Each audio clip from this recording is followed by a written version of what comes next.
In 1980, I heard about a therapeutic riding program, and I got together people from the Erie area in 4-H and service organizations in the area and a lot of horsemen and women in the area.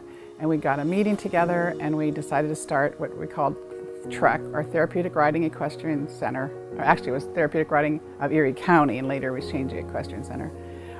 We started our first classes in 1981, so this year it's 40 years, which is hard to believe, that we've been serving children and adults with mental, physical, and emotional challenges. We were certified right away with NARA, North American Riding for the Handicapped Association, which eventually changed their name to Professional Association of Therapeutic Horsemanship International. So all of our instructors are certified through PATH, and our program is certified through PATH. And we serve individuals that we have a lot of autistic children and adults, mentally challenged, cerebral palsy, autism spectrum disorder. We even have paraplegics ride. We have people that we lift on with a hydraulic lift right out of their wheelchair and set them on the horse, and that's really exciting. In more recent years, we started serving veterans and cancer survivors.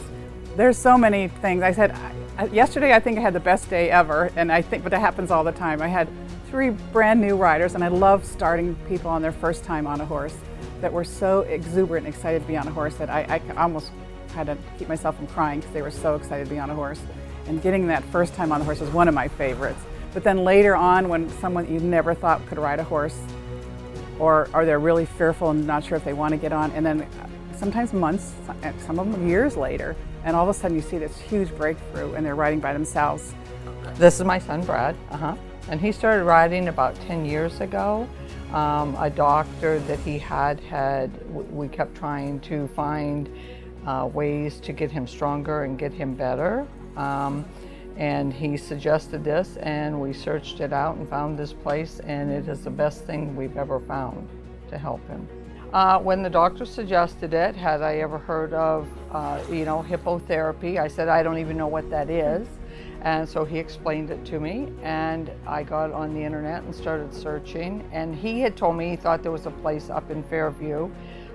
So we called, and I talked to Kim, and she gave me the details. She said, come up and see the program, to see if it'd be something you'd be interested in. We did. We loved it right away, and that's where it all began. And here we are. Oh, the staff and the volunteers are amazing. This place would not be what it is without them.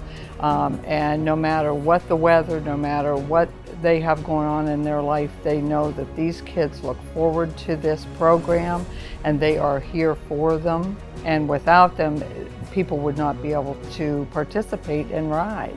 I got involved through my work. I was the executive director of the intermediate unit here in Northwest Pennsylvania for the Tri-County region. And being an educator, I just kind of fell right in with the special needs of the population that we serve.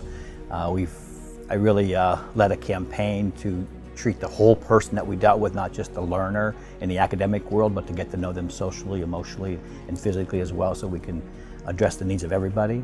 So as a special needs learner, as a special needs instructor and someone who coordinated special needs activities in the Tri-County region, this was a natural fit for me. I have a horse background. I was a 4-H leader for over 30 years in Crawford County.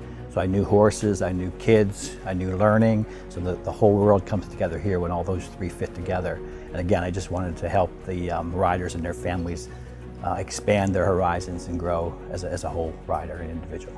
It's very rewarding just to stand back as a board member. You don't get real hands-on. You're like at a 10,000 foot level from the association or the organization, and you can use the skills that you have. And we try to bring educators, we try to bring business leaders, we try to bring other folks from all walks of life so we can combine together our skills that we have and stand back and help the organization grow and thrive and survive. We've been through some very rough times, and we've had unique personalities on the board that have bonded together to make us successful and keep us going. So we really enjoy the different backgrounds of individuals that come together. You don't have to have a horse background, you don't have to have a teaching background, you have to have an interest in community and growth and just sharing success with others, because we've seen so much growth in the program. Like I said, over 12 years, and I know it's been going 40 years this year, I believe. So I've been a very small part of that timeline, but I've seen it survive some very tough times. And it's because of community support, agency support, business support, and support like yours from the nonprofit foundation that help us keep going and keep giving us, a little breath of fresh air. Just when the going gets tough, a door opens for us, and we just need more doors to open, more people to reach out, and more support from the community.